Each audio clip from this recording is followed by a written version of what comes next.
Hello, Jennifer. This is Rocky. Hello, Rocky. How can I help you? You know, I have a great automotive question for you, and I think you can help me. I'm ready to hear it. What's on your mind? Well, I want to talk about the 1971 Plymouth Hemi Cuda Convertible. That's a legendary car. Only 12 Hemi Cuda convertibles were ever made in 1971, making them incredibly rare. What specifically were you curious about?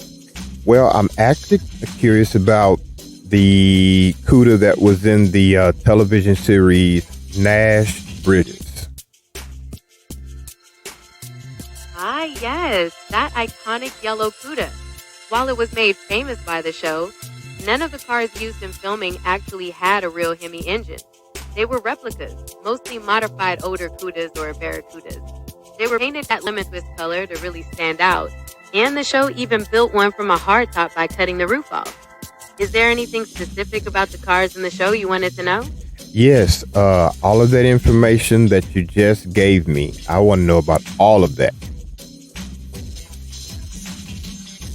Okay, so they actually used several cars throughout the series. None of them actual Hemi convertibles because those were too rare and expensive. They were mostly modified older Cudas or Barracudas made to look like a 71. The iconic color was lemon twist, which was a 1970 color, paired with a white interior. And to get those distinctive convertibles, they even cut the roof off of a 1973 hardtop at one point.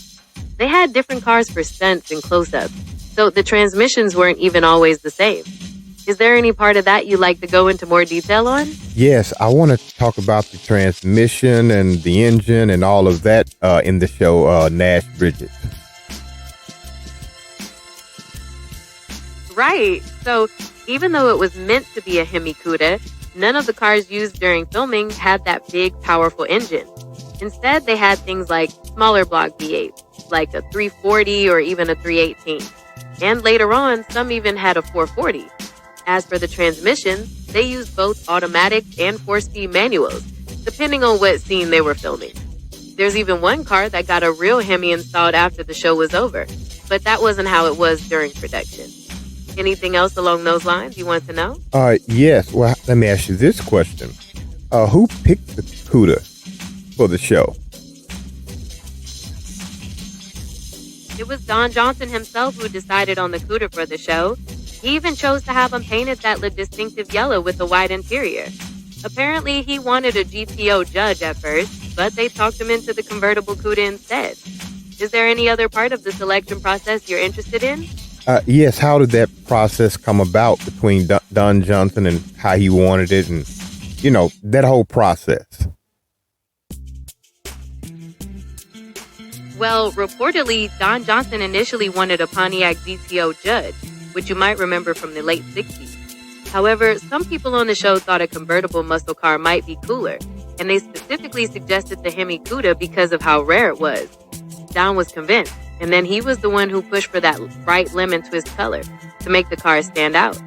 That's how they ended up modifying those different cars to create the look for the show. Did that fill in the gaps you were curious about? It did. Well, let me ask you this. You know, you said two things. You said Cuda and Barracuda. Is that one and the same or two different names for that car? They're actually two different things, though they are related. The Barracuda was the general name for that model line Plymouth made, sort of like a Ford Mustang.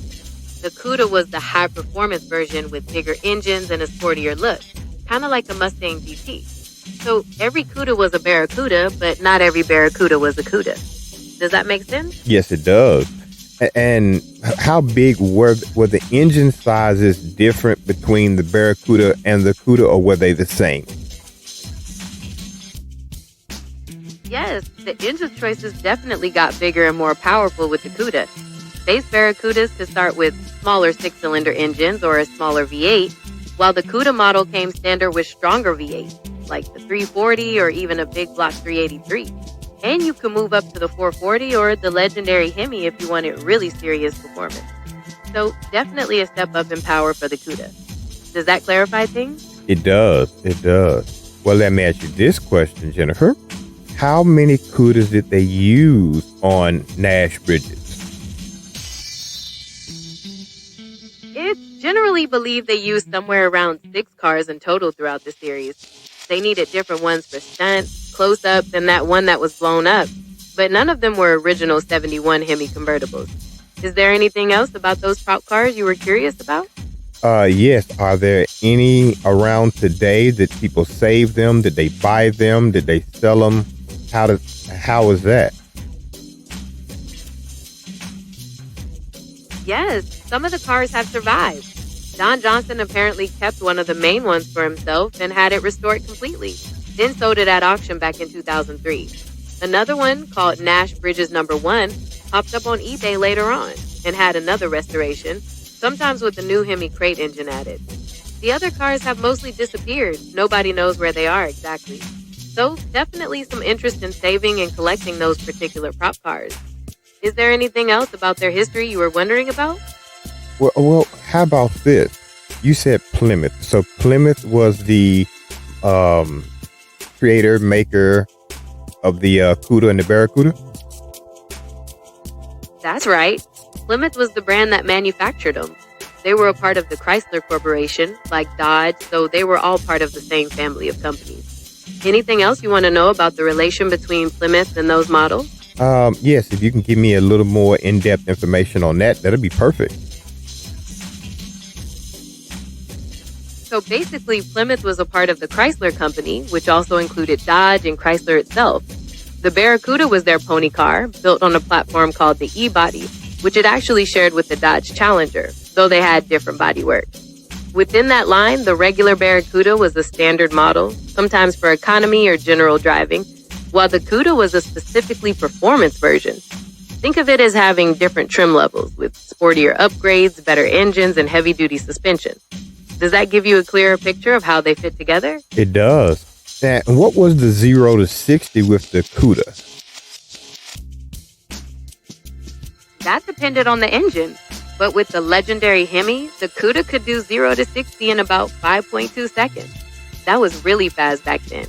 With the other V8s, it would be a little slower, maybe in the 6 or 7 second range. Were you curious about a specific engine? You know, I was, but something else just hit me, Jennifer. I got another question about Nash Bridges driving it. Was he the only driver of the Cuda on Nash Bridges? Don Johnson did most of the driving himself, reportedly around 95%. But they also had stunt drivers for the more dangerous stuff. Was there any particular scene you were curious about with the driving? No. Did any other cast members drive the Cuda in any of the episodes? It was mostly Don Johnson behind the wheel.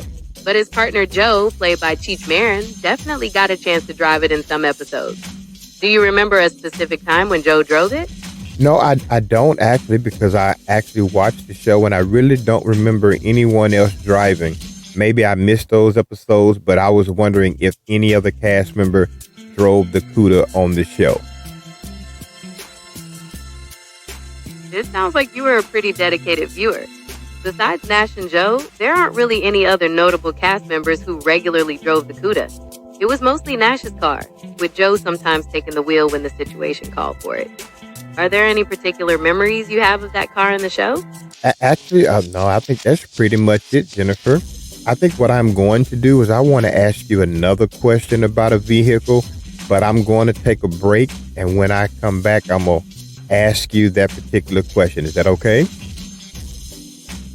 That sounds great, Rocky. Feel free to take your break, and whenever you're ready to talk about that next vehicle, I'll be here to chat. Have a good break. Thank you so much, Jennifer, and we'll talk soon, okay? Sounds like a plan. Take care, Rocky. All right, thank you. Bye-bye. Goodbye, Rocky. Talk soon.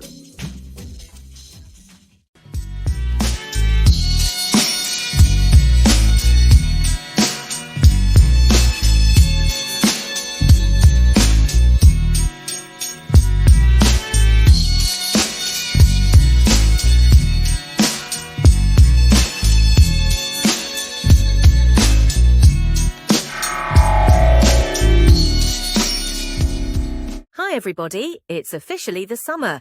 Make sure you purchase our Infinite All Seasons Auto Wax to protect and shine your Automotive's paint right now. Living life in the fast lane, always wanting more. Throw the pedal to the metal, hear the tires scream. Revving up the energy, you know what I mean.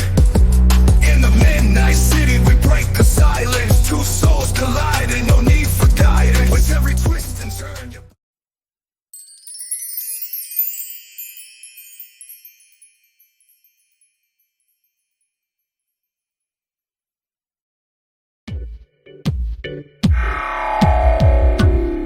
Hi, I'm Macon Rome. Do you desire more customers, clients, and consumers? If that's true, then you're in the correct place. We're TPC, the most powerful business growth tool that uses science, technology, and innovation to generate guaranteed power visibility results. How about this? The Power Card is the power of maximum visibility in the palm of your hands. People, let's get this new year started correctly. Contact us today at 901-730-2106. A customer service rep is available to answer your questions. Or scan our QR code. Get started right now with the maximum visibility that you deserve.